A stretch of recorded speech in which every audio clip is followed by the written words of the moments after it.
In the Sunday Times Inside the City column, John Collingridge set his focus this week on outsourcing giant Serco, opening with Rupert Soames' appointment as chief executive 4 years ago and how that event gave the firm's shares a 10% single-day bump.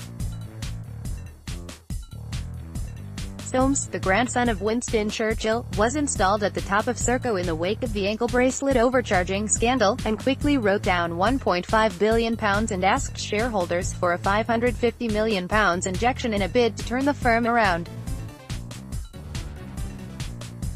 At the time, he said the heavily discounted 101p per share cash call would allow Serco to walk the path to recovery and repay the confidence and support shown to us by our shareholders and lenders. However, 4 years later and that path was looking longer and more winding than anyone thought possible, Collingridge suggested, with the company's shares now floundering below that cash call price at 97p, giving it a market value of £1.1 billion. There was some hope in 2016 when the shares enjoyed what Collingridge described as a partial rally, though that quickly eroded as the sector was dragged down by concerns around some of Serco's peers, including Carillion and Miti. And while Soames and his finance chief Angus Cockburn had instilled a strong sense of financial discipline in the company, it has come at a cost, with their steadfast refusal to pay over the odds for work, seeing it lose a long list of tenders, the most recent being the £500 million military fire and rescue contract, which was won by Capita. Stagnation at Westminster has not been helpful either, with opportunities on these shores taking longer to work their way through bureaucracy and out to tender, and when they did, Collingridge noted that they are often at uneconomic prices. Serco has been winning an increasing number of deals abroad, but it was still not enough to offset the drying up of UK contracts, and as a result, its pipeline was £4.4 billion at the end of January, a paltry figure compared to the £8.4 billion reported a year earlier. Debt, meanwhile, was moving inversely to contract momentum, having hit £141.1 million in January, with analysts at Peel Hunt expecting it to reach £250 million this year. According to Collingridge, Soames is fed up with the situation locally, and was now shifting his attention more and more to the Americas, Asia, the Middle East, and the rest of Europe. He said he wouldn't be surprised to see decent first-half profit growth this week, followed by a short-term spike in the share price. Analysts at Jefferies recently said they thought a token dividend could possibly be restored, but not until 2020, with Collingridge adding that while Soames was making gains, progress remained astonishingly slow. As he put it in February, the road ahead is still long and probably bumpy. Collingridge wrote, "The question is, when will Serco finally reach its destination? And will Soames have the patience to see out the journey? I wouldn't climb aboard yet." Void. Over in the Mail on Sunday, Joanne Hart was back on her apparent favored market, AIM, and one of its building services constituents, PTSG, for her Midas column.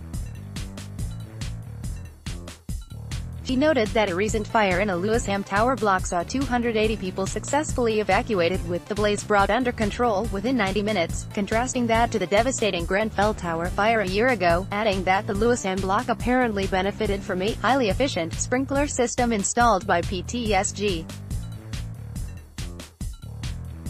Shares in the company, also known as Premier Technical Services Group, had performed disappointingly in recent months, falling to 178p now from 207p in January, though according to Hart the decline was not reflective of long-term prospects. PTSG is run by Paul Teasdale, who founded it in 2007 alongside Chairman John Foley.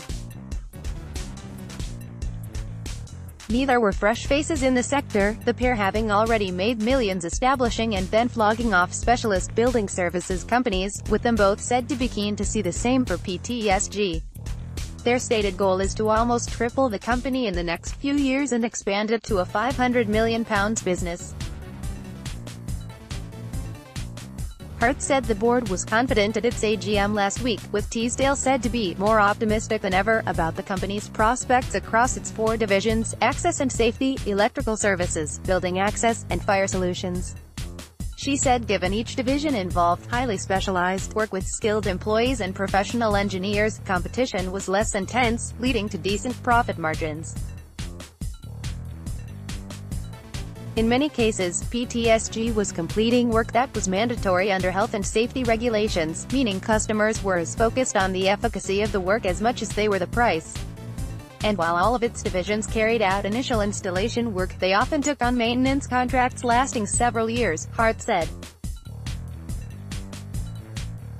She claimed its order books were stronger than ever, as companies became more aware of their obligation to ensure adequate and safe fire protection in their buildings.